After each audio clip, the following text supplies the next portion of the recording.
Greetings, welcome back to our study on Mark's Gospel. Today we are in chapter 9, verses 30 through 50, and this section begins with Jesus teaching his disciples. He has just healed or delivered the young boy from demon possession and has talked to his disciples about the role of their faith and um, where they put their faith in and who they put their faith in. And now he takes them aside and begins to teach them privately. He begins to teach them about his own death and resurrection. Now, it is important to notice that he teaches them privately. Jesus does not want this information to be public in any way. It is likely that Jesus does not want this to be public more because people won't understand it than because if it became public knowledge, people would not let it happen. It is important to notice the distinction there because Jesus, I don't think, is as concerned that he won't die as people will not understand what this means. And because they will not understand what this means, they will harden themselves to the reality of Jesus' death. Even Jesus' own disciples seem to have a very difficult time understanding what it means for him to die and rise again. Um, Mark does not teach us or tell us what Jesus teaches about his death and resurrection, just that he began to teach about this. And the disciples did not understand it. We should understand, we should remember that Mark is condensing this story. So, what Jesus is teaching is far more than what we see in this little snippet, this little paragraph. And the idea that the disciples don't understand this is reasonable.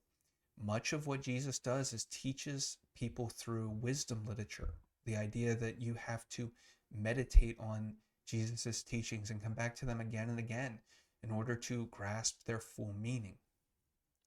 It is entirely possible that what Jesus had taught them, they thought about, they understood or they thought they understood, but they found out later they didn't quite catch the meaning of, and Mark is kind of reading that back into the story. So what they thought they understood at the time was completely reversed when the events actually happened. And so what Mark is telling us is, hey, when the disciples thought about this later, they realized they did not understand what was going on. Jesus then takes the time to teach them about being the least in the kingdom and to be humble, and does this with an illustration of a young child. Now, it is here it's important to note that Jesus is building off of his teaching on his own death and resurrection, and so he is in one sense comparing the way that the disciples need to serve this child as his own death and resurrection, and how that is service to all humanity, including the young child presented. The idea being that being great in the kingdom of heaven is about doing what is good and right by the people who have no power, no authority, and who has less power than a child. So what Jesus is saying to the disciples is, you should look at everybody as if they are as powerless as a child and serve them accordingly, especially if they have legitimately no power. We sometimes don't do that. We sometimes want to think of people as having power, and so we don't have to serve them, we don't have to work for them, we don't have to do what's right by them because they have power to make their own decisions. And Jesus is saying here, humble yourself, make yourself into the powerless, or take on the role of a servant and make everybody powerful in your own eyes, just as somebody would for a child.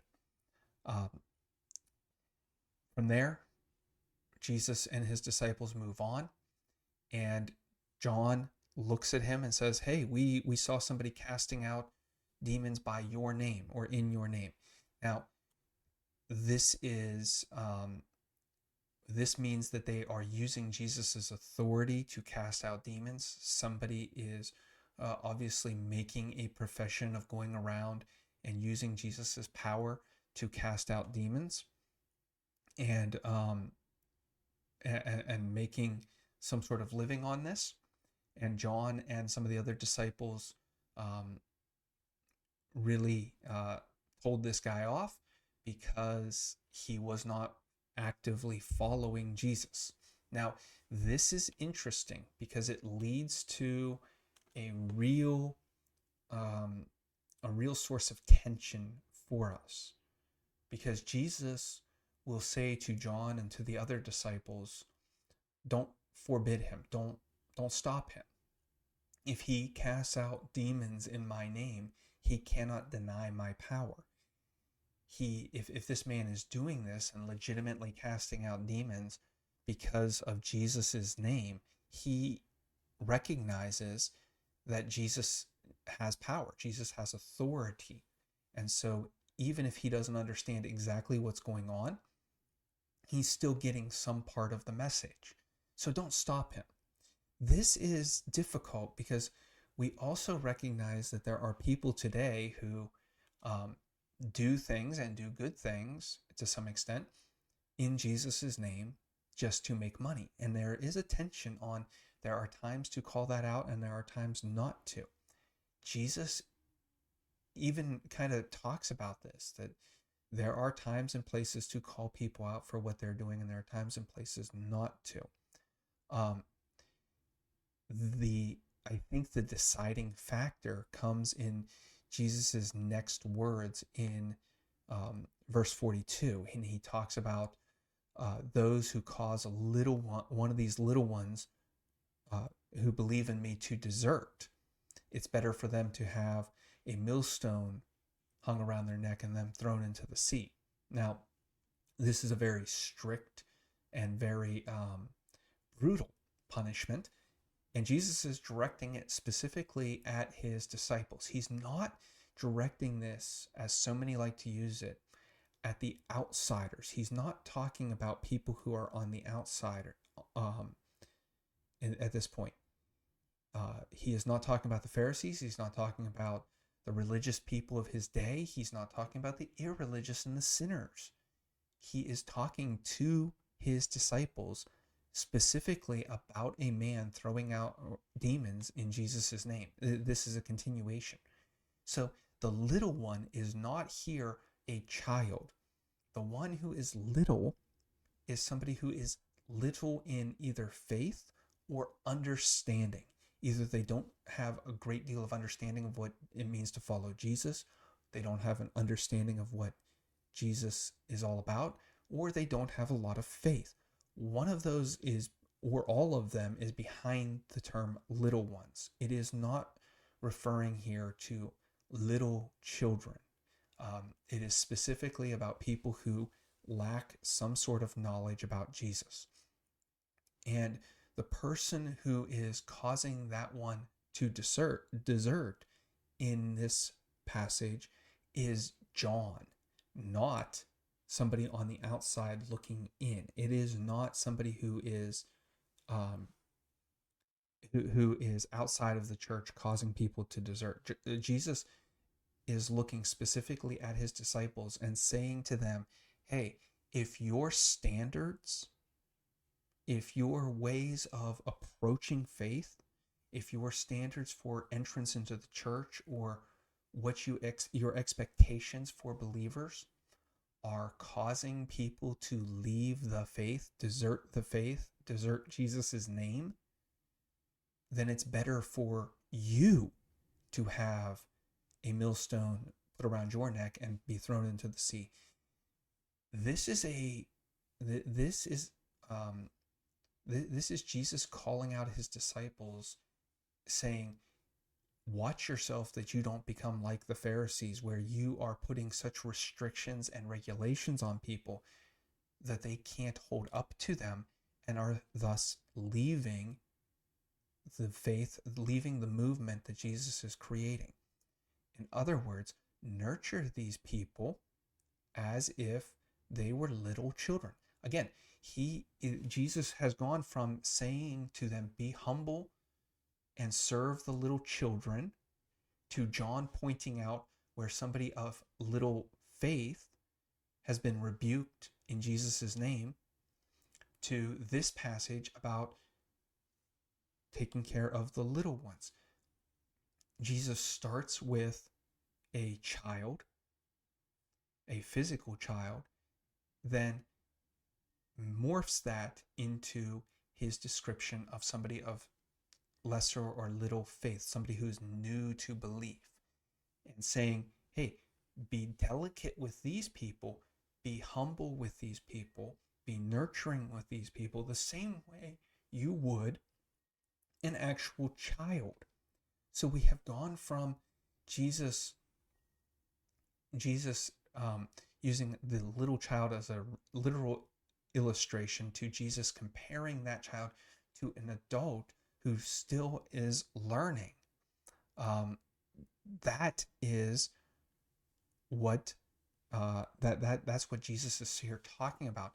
And then he goes on after this to use a really strange analogy. It almost seems like he's kind of he's trying to force two analogies together a little bit, but there is some legitimacy here. He is using this exaggerated language of your right hand. Should your right hand cause you to desert, cut it off. Should your right eye cause you to desert, cut it off or throw it out. Should your right foot cause you to desert, cut it off. These images are of the most vital and powerful parts of the body, because in this context, left-handedness is not a thing. People just assumed that everybody was right-handed. The word for left hand in Latin is sinister, where we get our word for sinister or underhanded from. The meaning is, if you are left-handed, you are in some way bad. You are some way underhanded and deceitful. So Jesus is saying, if your most powerful parts are causing you to desert, cut them off. This does go into the idea of causing the little ones to desert. In other words, Jesus is saying, if there are parts of you that are hampering faith, no matter how powerful, no matter how necessary they seem to life, cut them off.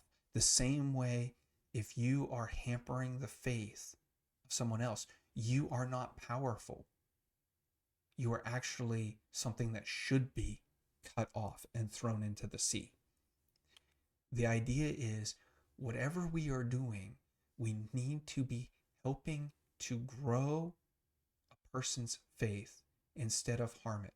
Because if they lose faith over us, we're useless. In the same way, if something, no matter how strong you believe in something, no matter how important you think it is, if it is causing you to lose faith in Jesus, if it is causing you to desert the teachings that Jesus has made clear, throw it off. That's something we'll circle back to in a second, but I should take at least some time to talk about what it means to be thrown into Gehenna. The Valley of Hinnom is translated into Greek as Gehenna, and we just leave it as Gehenna when we translate it here. It is, or I should have said transliterated into Greek. Valley of Hinnom, Valley of Ben Hinnom, Valley of Gehenna. Or well, I should have just said Gehenna, because it's that the Ga is valley. So when Jesus is saying this, he's saying it is better for you to go into life maimed than to be thrown into Gehenna. And Gehenna is used in the Old Testament in the prophets, Isaiah, Jeremiah, Ezekiel. used to say retributive justice. There is an association with the between the valley of, or this Gehenna, and the valley that was used in the medieval world as the trash dump for Jerusalem. That doesn't appear in first century Israel. Um, Instead, the imagery Jesus is drawing on is that of the prophets, where the people who had been offering child sacrifices in Gehenna, in this valley of the valley of Ben Hinnom, they would be cut down in that same valley. As in, when you are doing when you are sinful and doing something that is contrary to God, you have this there's this tendency for sin to come back on you, because sin is just corrupting and a corruption. And so if you do not change your ways, that sin will come back on you and envelop you. So what Jesus is saying here is not connected to everlasting fire. It is not connected really to fire at all. It is saying that if you do not cut out the behavior that is leading others to destruction, or leading to destruction, you will be destroyed. No matter how powerful that seems to you, no matter how important it seems to you, this kind of activity that John and the other disciples are participating in, it is going to lead to your own destruction. If you are throwing people out of the kingdom, or causing them to desert the kingdom because of because you perceive them to have a lack of faith, or you perceive them to be immature, you too are in danger of destruction, because your faith will never amount to what Jesus is looking for. You will be always judging people by the wrong standards, and that will lead you to destruction. No matter how good you think it is, it will lead you to destruction. All of this is meant to get John and the rest of the disciples to think about that man who was casting out demons in Jesus' name. And instead of rebuking him, instead of just calling him out and saying, "You have no part in us," they should have taken him under their wing and started to say, "Hey, do you know what faith in Jesus is about? Do you know why Jesus' name has authority and power? Do you know what's going on here?" And started to work with the man in a way that increases his faith, the same way you would train a child. All of this is meant to connect together to that initial saying of Jesus about taking a child and being humble, as in letting this person have the time and the space to grow, and putting the energy into them in a way that they can grow, and not expecting them to understand everything all at once. Instead, they should simply have helped this man to further his walk with Jesus. But they did not do that. Instead, they put themselves into a position where they are in peril of destruction. This is where Jesus then follows that with everyone will be salted with fire. Kind of this idea of, you're all going to be tested, and you should show yourself good. You should show yourself to have the seasoning that I expect, the flavor that I expect. You should show yourself to have the character. Salt here is character. So Jesus is expecting that you have the character that he expects of them. That is somebody who is going to be humble, who is going to help others to grow in their relationship with God, and not to be condemning of others because that person didn't get it right the first time, or not to condemn others because they don't completely understand who Jesus is. Because again, we saw when Jesus started all of this, he's teaching them about who he is, and they don't get it. And I'm sure for Jesus, this would have been a very frustrating moment, because here you have the disciples who aren't getting it, trying to rebuke and criticize others simply because they have less understanding than the disciples, when the disciples don't understand themselves. So it's a warning to us to remember our own ignorance, remember our own lack, remember our own humility in the face of Jesus, and to show that kind of grace and mercy that we have been shown to others, and to help them grow and not put them down. Anyway, that's what I have for today. I would love to hear your questions, comments, your thoughts on this passage, and maybe we can grow together in all of this. And until we meet again, God bless.